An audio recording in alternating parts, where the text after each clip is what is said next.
Hey guys, this is Kevin from News Rocky, and thank you for tuning in today as we do Monday through Friday at 4 p.m. with the Forward TV network. Today we're going to have in the ring with us our friends Kevin and Steve from the New London Port Authority.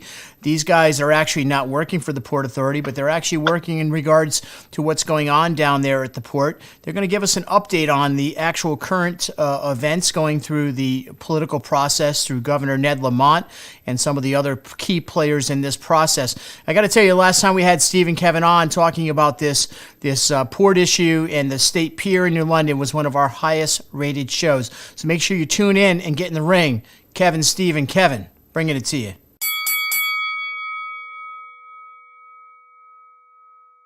Hey guys, welcome back. And as I said in the intro, we're going to have Kevin and Steve talking about the update on the Connecticut Port Authority New London State Pier. On the line with us now, Kevin and Steve, if you guys can hear me, say hello. Kevin, start with you.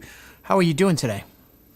Doing great. Thank you very much for having us back on the show again, Kevin. No, thank you very much, and I appreciate it. And let's tell a little bit about yourself, Kevin, so the listeners here understand what you're doing with the State Pier issue in New London. Yep, sure. So I'm Kevin Blacker. I'm from Noank, Connecticut. Going back about 3 years ago, I started a project trying to create a market for rocks and boulders, which are a byproduct of cropland clearing by farmers, to use those rocks in coastal resiliency projects. Led me over to the Thames River, the deep water port in our region. And I started going to Port Authority meetings, quickly found, corruption, bad judgment going on, was able to get the press interested, and pretty quickly the Port Authority kind of exploded into scandal and corruption, and have been fighting for about 2 years to stop this deal at State Pier, which is going to evict everybody. Has pretty well succeeded in throwing everybody out of there, and is going to make the place a single use port just for the shipment of wind components. Met Steve Farrelly, the owner of Driven Enterprises, who had operated a successful salt, import and distribution business out of there. And, I guess why doesn't Steve introduce himself if he'd like? Perfect. Why don't we bring Steve on? Steve, do a little introduction about who you are and why you're in this conversation. Yes, hello. My name is Steve Farrelly. I'm the owner of Driven Enterprises. I formerly operated my salt import distribution business down at the State Pier for the last 7 years. And then the Port Authority was formed. They had an RFP process. They ultimately selected a direct competitor and the only other terminal operator in Connecticut to run the port, which was evident to me at the time that the writing was on the wall, that my tenure was going to come to an end. And it has just finished up this end of last February. We sold our the last shipment that we had. We serviced our customers to the best of our ability with what we were up against. And we since have moved out all our equipment and, basically surrendered, the property back to the Port Authority. So are you out of business at this point? Are you relocating, or where are you at with your business? Well, as far as my salt business goes, we are currently out of the business. I have other material distribution that we do, but the heart of my business, the financial strength of my business was the salt portion of it. So I have some hard decisions to make moving forward. I'm going to give myself at least a couple months as we get into the spring season to, step away from all the emotions that it has caused myself, my family, and my employees, and try to make, a sound decision. What's best to do, move forward. We're currently, in a bad state financially because of what's happened over the last 2 years. Having my competitor as my landlord has cost me extra charges, and then having to move the salt to accommodate the drilling for the Port Authority to do some geotechnical testing. That cost me a lot of money.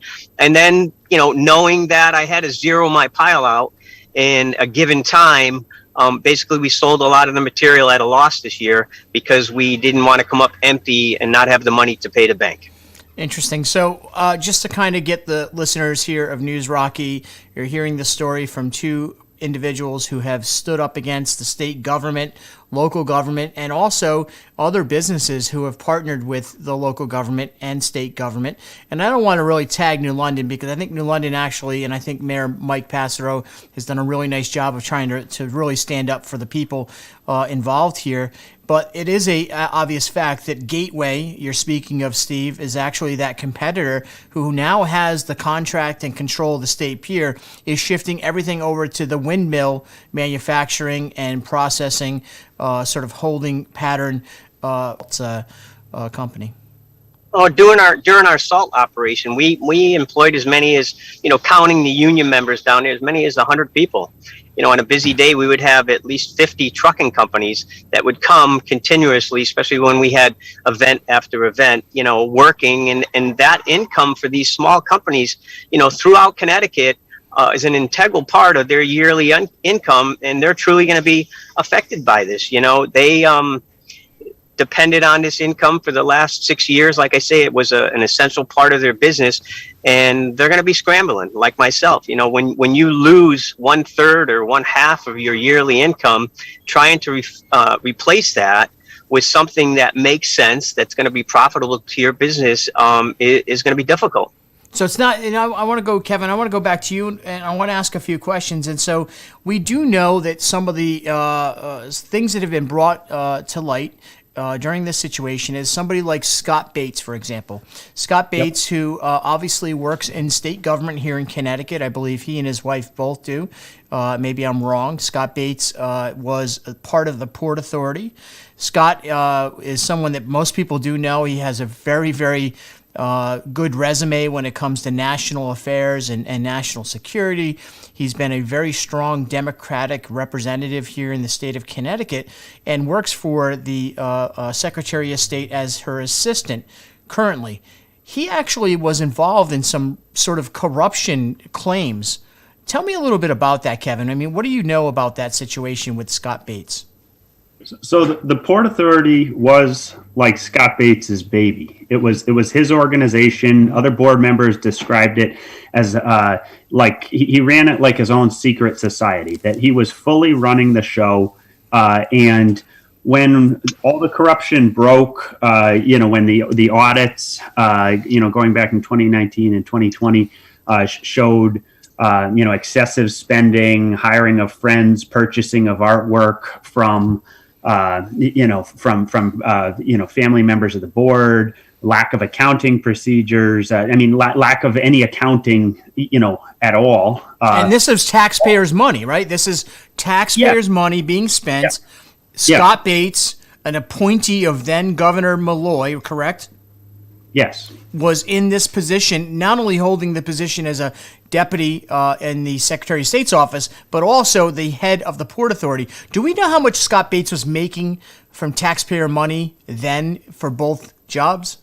Let's see. The Port Authority is an unpaid position, but as Deputy Secretary of State, making a significant salary. His wife, Lisa Tepper Bates, just left state employment, was in the governor's inner circle. They basically made up a job for her, very, very good paying job that she held for quite some time. So this was his organization. The way that he ran it showed a complete lack of integrity, total disregard for the public.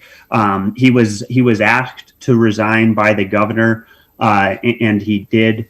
He faced no consequences at all. He's still our Deputy Secretary of State overseeing our elections. And I think even more insulting than that, the 2021 U.S. Wind Conference, which is being held, in a month or two, he is being sent to represent our state, for like the offshore wind industry. So wait, Kevin. No consequence at all. You're saying that the same individual who was asked to leave his position by which governor?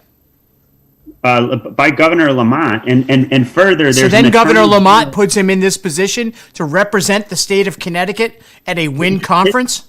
His name is right up there in the Connecticut flag, Deputy Secretary of State. He is representing our state in the U.S. Offshore Wind Conference held by Reuters. I filed a complaint both to the state and to Reuters that he should not be representing us after. There's a current Attorney General investigation, into the Port Authority, into the deal that he made. And more so than that, there's an FBI and DOJ have both been investigating, for quite some time, the Port Authority and the State Pier deal. But let me ask you, you say the State Attorney General here in Connecticut, you mean under now Tong is actually investigating that?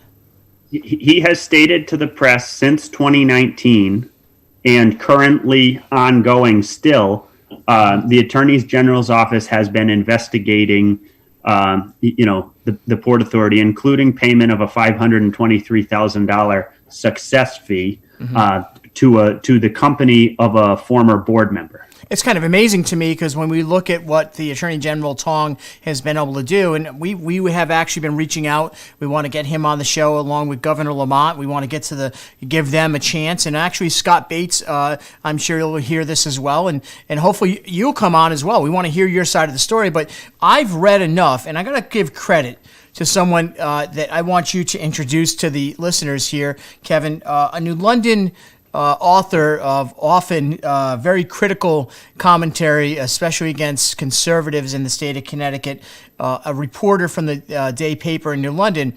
Tell me a little bit about what that reporter, who he is, and what he's been doing in efforts to expose some of the corruption. And you obviously know who I'm talking about. Yeah, so David Collins. Without David Collins, Steve would have been out of the port, and the longshoremen and the fishermen would have all been out of the port back in 2019. I would have been completely bulldozed, my reputation just destroyed, and I would have gotten nowhere without David Collins and the New London Day newspaper. He picked up the story, he picked up the story and has basically carried it, not quite single-handedly, but almost. Brian Scott Smith, an independent journalist, has been a huge help. John Lender of the Current has also picked it up. But yeah, David Collins, has just refused to let go of the story, and through FOIA and very persistent digging, has uncovered a lot of the corruption. So, Steve, I want to get back to you, and I want to ask you, in particularly with your service that you provided many municipalities, the local towns, the local region, and probably beyond, the salt that you were able to bring in economically, sell back to these communities for the purposes of when they were treating the roads during storms. Do you find that these municipalities are going to be paying more money now since you won't be able to provide that service locally? Absolutely. I think it'll take time so it doesn't look obvious to the market. But Kevin, how things go. The further you get from being stung by the bee, the less the sting hurts. So I think, as time goes by and the different regimes change at the towns, that people will forget. But, being in the market for 6 years, we were instrumental in making it a fair and open competitive process. And in doing that, the market has seen huge savings. I would say on an average of $5 million a year, over $30 million to the complete market.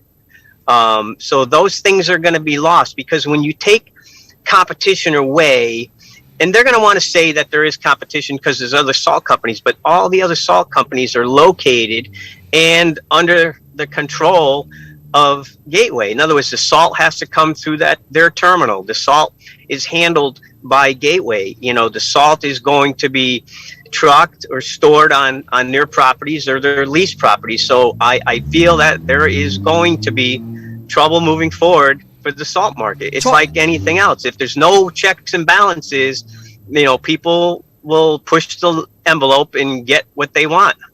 Talk a little bit about Gateway, and I am, and as you are, I'm sure, I believe in free market trade, and I think that that's the biggest thing. But it sounds to me as if this is a sort of backdoor deal where, the backroom deals were going on. Gateway gets into this contract. By the way, during the bid process to take over this state pier, was there anything that stood out that indicated to you that maybe this was already a done deal with Gateway and it wasn't very transparent? Or was there any corruption during that process when they took over?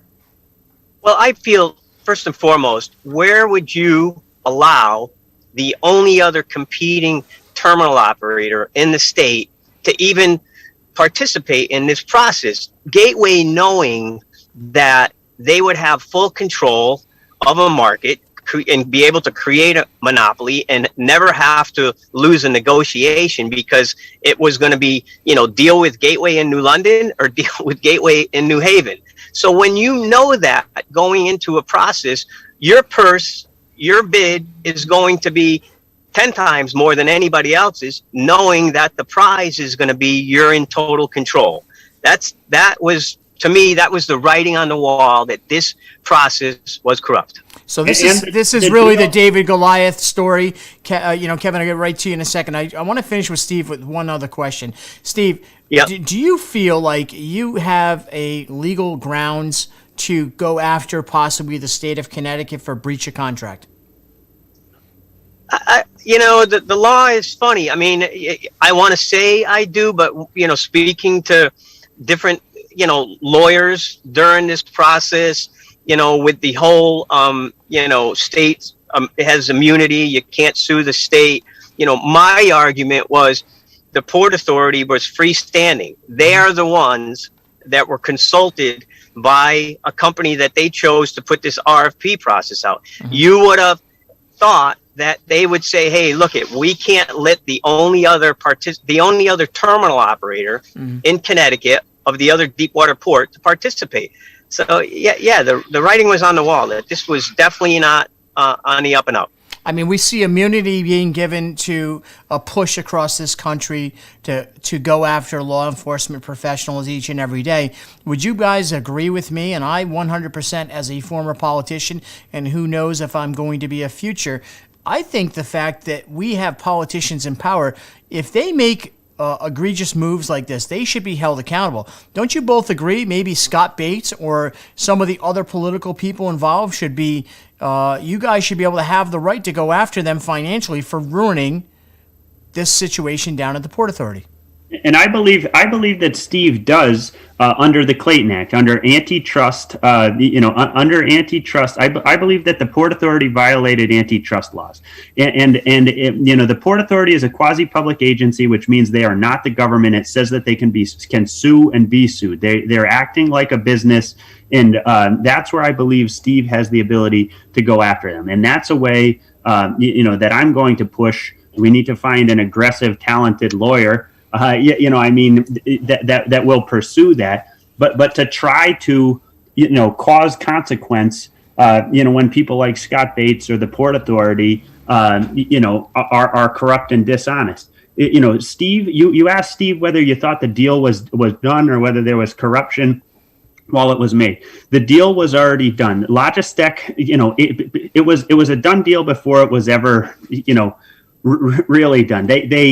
Logistec was another bidder at State Pier. They said that Scott Bates and Evan Matthews didn't even bother to come and meet with them. That they felt like, they told David Collins that, as far as they could tell, the decision had already been made. Before the RFP was even done, the executive director was, placed on leave and basically fired. He quit right before he was fired during the time that the whole deal was being made. So, I also just want to point out that, as soon as Steve went out of business, I'm talking like a day or two later, there was a salt shortage in New Haven. It was covered on the national news. Guys were waiting 8, 9, 10 hours in line.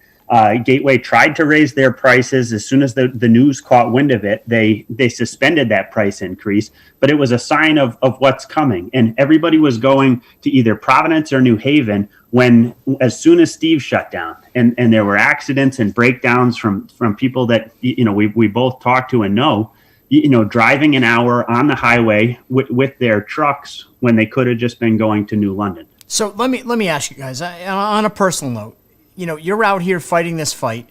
Do you ever feel like you feel tired? You feel like your energy is low and tired? Yeah. I mean, you guys have been doing this. Talk about it, Steve. Yeah.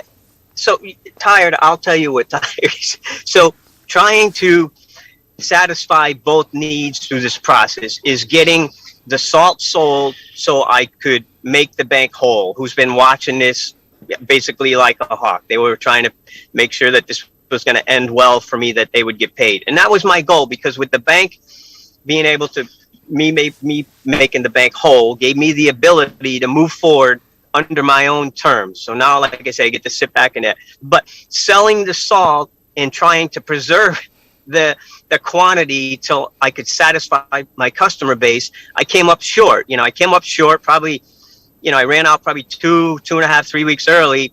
And I'll tell you, Kevin, I had a mental breakdown, the day I ran out. People were blowing up my phone and how could you do this? And probably it was very emotional for me. I was, I'll be honest with you, the Friday after, the Saturday after, I totally had a meltdown. It's been a long haul for me and my family, and just trying to, like, is this really happening to me? How could anybody, I've been working my whole life, making sacrifices that would get me to the point of living my dream. This was my dream. I'm going to get to a place where I'm going to be able to, have a great business, offer good jobs to, individuals, serve communities. And I felt proud of that. And to have it end, if you would have ever asked me, 5 years ago, how is this going to end? I would have never thought that our whole government would have failed me. And that's how I feel. I feel like the government has failed me. And, I have a whole different perspective on, like, we live in a lawless state, it doesn't matter. So, like, I run a stop sign. I'm like, really? Big deal. I just ran a stop sign. You want to give me a ticket? But our own government, just, ruined everything that I worked for. So it's been a very emotional ride. Like I say, it's been a month out since we ran out of salt. And, every day I feel like I get a little bit more mojo back. So I'm going to, put things into perspective and, do the right thing for my company and my family moving forward. So I just need a little more time to do that. But absolutely, this has been living hell. Steve, I appreciate you, your candor, your opening up about the emotional side of the effects of these decisions by government officials. And, Kevin, I want to really kind of, you've been a lightning rod for this this situation. You yourself, and the first episode we had you on, you actually talked about it. You put yourself out there to even get arrested to make a point. Talk a little bit about what it's taken out of you, your life. You've recommitted your entire energy into this process. Talk a little bit about the effects of that on you. Well, for me, the harder things get, the more I dig in. It's like an easy out. The harder something gets, the more I want to finish it. And I happened into this. I happened into this by chance. It wasn't something. I never expected it to grow to what it was, but I made up my mind that I'm going to see it through and then I'm going to win. I've met a lot of good people like Steve, like, Pete Olson at the ILA 1411, like the fishermen down there. And I know that what is happening is not right. I love America. I friggin' love Connecticut. And, I'm not going to live in a place where something like this happens to good person like Steve. Like I've twice been arrested, and I did that, practice civil disobedience. I did it as a sign of confidence and commitment, that I don't have much to gamble, but by gambling, the most important thing that I have, which is, my name and reputation, it's a sign of commitment. I'm facing, felony charges for painting those signs pink. They keep pushing the court date back. I still haven't even been arraigned. I was supposed to go on March 17th. And, I just found out today that they pushed it back until May 17th. Mm-hmm. So, but I am certain, I am absolutely certain that if we try hard enough, we're going to make this right. Because it's not, things like this don't happen to good people like Steve. This is friggin' America. Like we're gonna get it right. I find the irony of this situation, when you look at the little pink house and the story of the little pink house that took place in that very city of New London, in a standoff with just an average everyday person who said, I didn't want to see overdevelopment take place. Pfizer came in, New City of New London, the state of Connecticut. They assisted with that process. And quite frankly, who was right in the end? The little pink house was right. Pfizer moved out, EB came over, but the entrepreneurial sort of spirit of development, it stagnated there in the city, and certainly the state had a lot of egg on their face during that process. I wonder if this just seems to be a constant theme in the city of New London, and not purposely to the administration today, but currently how the state officials have taken advantage of those situations. I want to ask you both, what is the response from legislators? I don't care if they're Democrats or Republicans. What are they saying to you that they're going to do to help you in your plight? Well, real quick, can I just say at Fort Trumbull, they took people's houses. At State Pier, they're taking people's businesses. I agree. It's exactly the same. It's exactly, that's why I painted the signs pink, because it's exactly the same. It's the corrupt, lying government coming in, and just taking something and serving a big company. In that case, it was Pfizer. In this case, it's Eversource and Orsted. The legislators are worthless, all of them. They're all worthless. The press is the only thing. People like you, Kevin, like News Rocky and other members of the press, that's the only way that we've gotten anywhere. The legislators, all of them, are useless.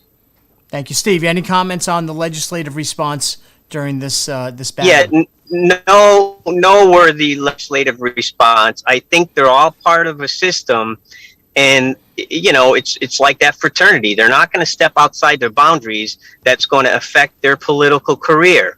So reaching out, there's never been any, I'm going to get to the bottom of this. But I've heard responses as too much political wealth involved in this deal, like to help you out, but there's nothing I can do. Maybe if you came to me earlier, we could have made it right. And my answer to that one is, well, it's wrong now. It was wrong 6 months ago.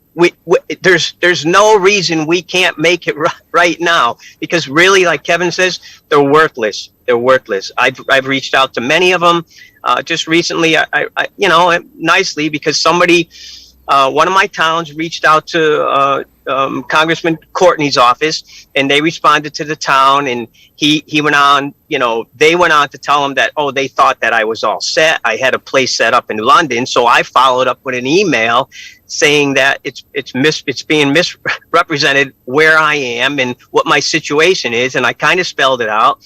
And, I asked them to reach out to me and let's see if we could come up with a real working solution. Now, this has been probably over a week and no response. So it seems to be mum's the word.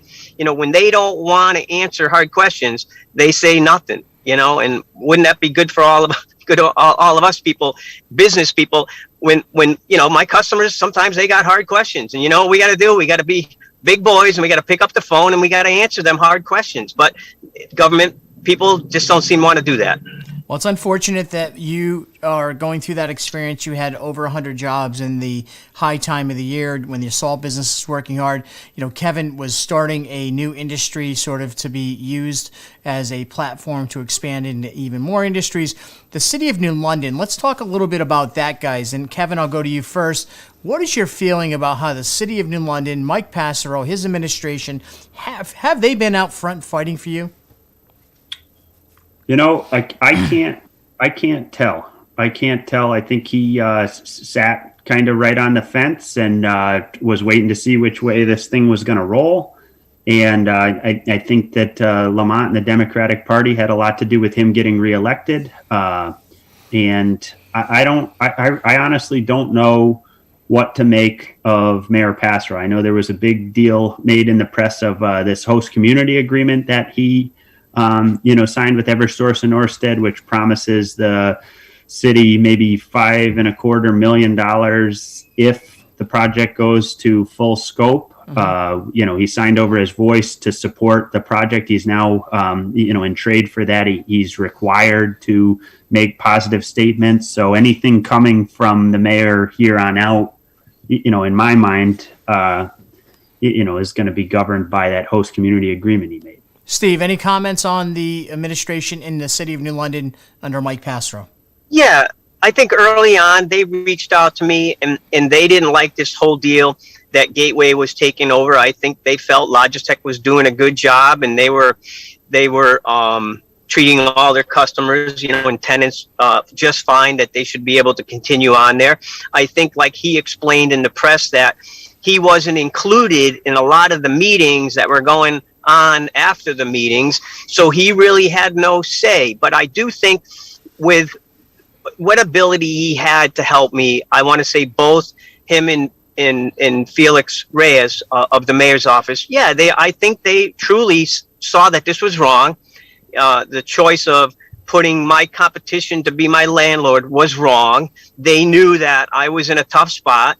They don't have the strength to buck the system to help me out.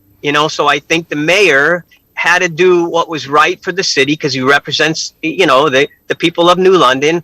And, he took that path, and I don't blame him for that, because I think if he was in a position to put his foot down and stop this, I truly think, sincerely, he would have done that. I think so.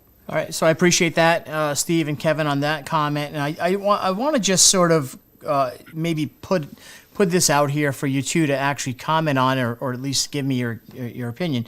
Is it not inconceivable that somewhere along the Thames River that there could be another alternative location that the state of Connecticut could financially support moving your services to? Is there some other solution? Has it been put out there? I know that I've talked to you last time, but I want to know, has that been put on the table? And is that something that would satisfy what you need to do? No, the solutions that they come up with only adds another tier of expense to my business. So I would have to hire a tug and barge company to lighter the ships that would come from overseas. And that additional cost takes the ability for me to be able to compete in the market. So I know early on, Gateway said, hey, find a spot and then we'll give you the rate. So basically I'm going to find where I'm going to go, tie up the deal, and then then they would say, okay, hey, by the way, it's $10 a ton to barge there, because them being in business and competing against me know what they had to do to take me out of the game. So any of those solutions, and people want to say, oh, they offered you this, they offered you that. No working solution. When I originally put my business plan together, the ability for me to get the $2 million originally was because of the strategic location of the Deepwater port that the State Pier offered me, because the bank saw that I was doing what my competition was doing. So it was like playing baseball, and we both had hard balls, hard bats, so I'm playing with a wiffle ball bat now, and they got a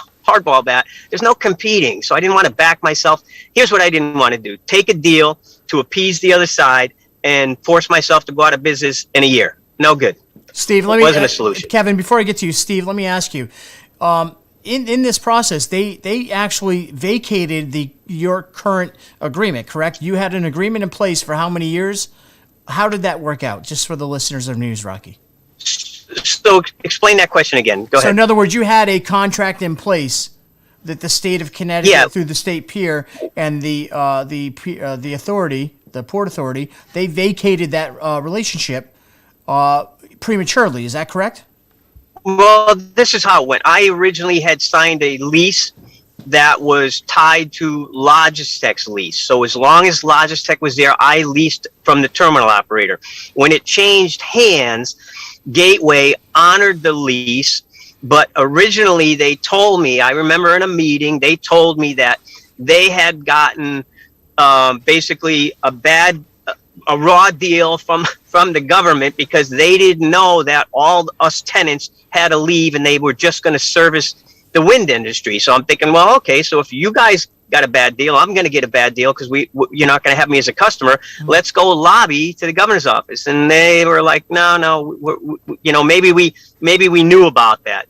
So at the end of the day, when they took over, they honored just my lease, because originally they had me leaving in the fourth quarter of 2019 because they stated to me that the wind deal was signed and that the construction to do the port over was going to commence in January of 2020, which was a total lie, because I just vacated February 2021 and there's still nothing going on.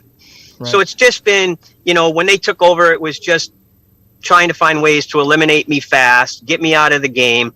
And if it wasn't for Kevin Blacker, if it wasn't for David Collins, if it wasn't for John Lender, if it wasn't for Brian Scott Smith, all these people that I spoke to that put it out in the press, anytime that they felt pressure from the press, I got something to buy me more time. And, that's, I'm thankful for that because, like I say, I was able to sell the salt and be whole with my bank. But as far as them ever wanting a long-term solution or offering me something in New Haven, wasn't going to work, because I don't know any business guy that says he can be successful when his competition is his landlord. How is that working? It doesn't make sense. This isn't happening.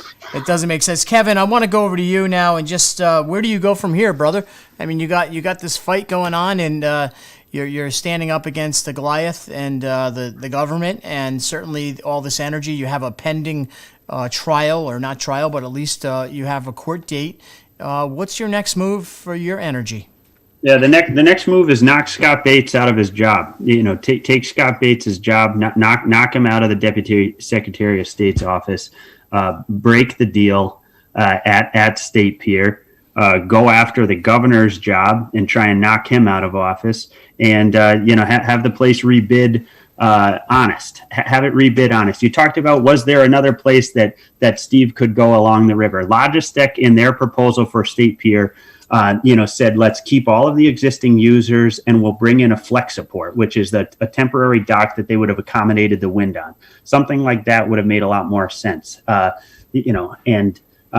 Basically, I'm going to keep fighting every possible angle that I can. We need to find somebody. We need to find a way to elevate this to the next level of the press to get national attention onto it. And we need to find a good lawyer, somebody that's fearless, aggressive, and thoughtful. Somebody like Norm Pattis, who we've had on your show. And I'm gonna do anything I can to get his attention. Hopefully trying to use the money, the massive amount of money, which I think Steve is going to be able to go after with triple damages under the Clayton Act antitrust laws. So I'm going to keep pushing and fighting aggressively every angle that I can. Well, I certainly am not a booking agent for Norm Pattis, but he is going to be on a conversation with us tomorrow, and I will share your information with him.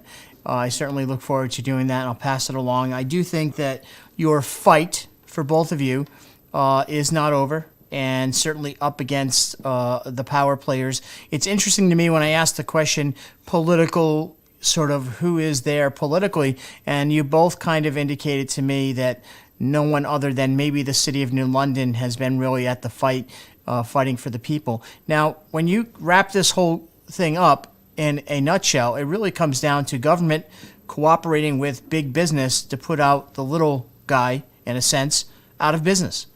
The very thing that the administration under Ned Lamont, certainly under previous administrations, has talked against. Ironically, we find ourselves in a situation where Ned Lamont has this unbelievable connection with Scott Bates. Do you guys have any theory on that, why there might be this connection and love affair between the two? Bates is very, nationally and statewide, he's very important in the Democratic Party. I think, what I think it is that State Pier is there's so many of them. We're at the feeding trough that that they know that if this thing comes unraveled, it's going to be the end of dozens of political careers. And I think they're all trying to stick together and hold tight for each other. I just wanted to point out the state contracting standards Review Board. I don't know that I'd call them political, but they have been the one organization that has been looking out for the interest of the public, of the people. They have a meeting on Friday. They did an investigation into the Port Authority. The Attorney General basically shut down their investigation, the State Contracting Standards Board has been, one organization, the only one I'd say that's been helpful. Interesting. All right, as we wrap it up, guys, I want to welcome, thank you for coming back on. I'm definitely going to have you back on.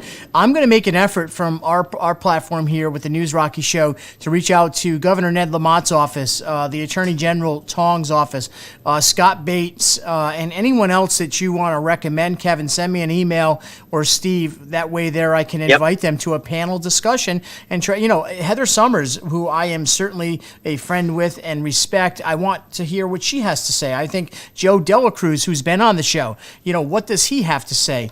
Anthony Nolan, who I think this is the district he is in charge of down in the city of New London, what does he have to say? And quite frankly, the mayor of New London, Mike Pastro. So we need to get a panel together to have that discussion. Guys, parting words. Steve, do you have anything to say or recommend where people can help or direct them so they can help you fight your fight?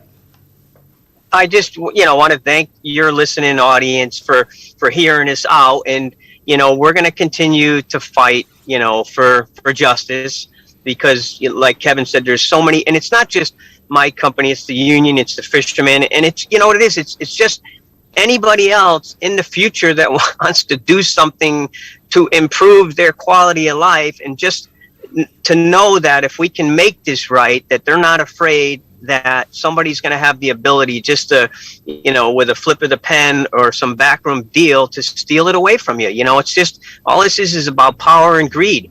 And, it usually boils down to that those people don't have the ability to play on a level playing field and win. So they have to cheat to steal it back. And it's, that's not the way, that's not the American way. And if it is, we live in a sad world. With true story there. Kevin, any parting words, places people can find you and help you? I guess I'd just ask if there's anybody out there that, knows, has any contact at a national press, whether it's 60 Minutes, whether it's the Wall Street Journal, the Boston Globe, the New York Times, having somebody pick up this story. All that we need is to get the attention on it. It's so corrupt. And it's so dishonest that as soon as the light is turned on it, from outside of Connecticut is so controlled politically that we need to go to the press beyond Connecticut. As soon as we get national press attention on it, it's going to fall apart, and it's going to be a spectacular failure. It's going to. I seriously believe it's going to knock. And my intention is to knock Governor Lamont out of office. I truly believe that if we break this deal, that will happen. Well, thank you both, Steve and Kevin, for coming with your story about the New London Port Authority and its ongoing challenges. I want to thank everyone for listening to News Rocky today. This is the second episode we had to cover this topic with these guys.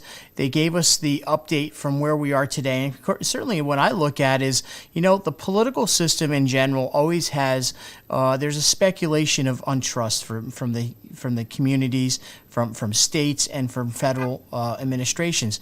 This is another example of where we've seen these things happening. Scott Bates' name is coming up, and Scott Bates is a sort of famous individual here in the state of Connecticut, not just in the local scene, but also at the state level and on the federal level.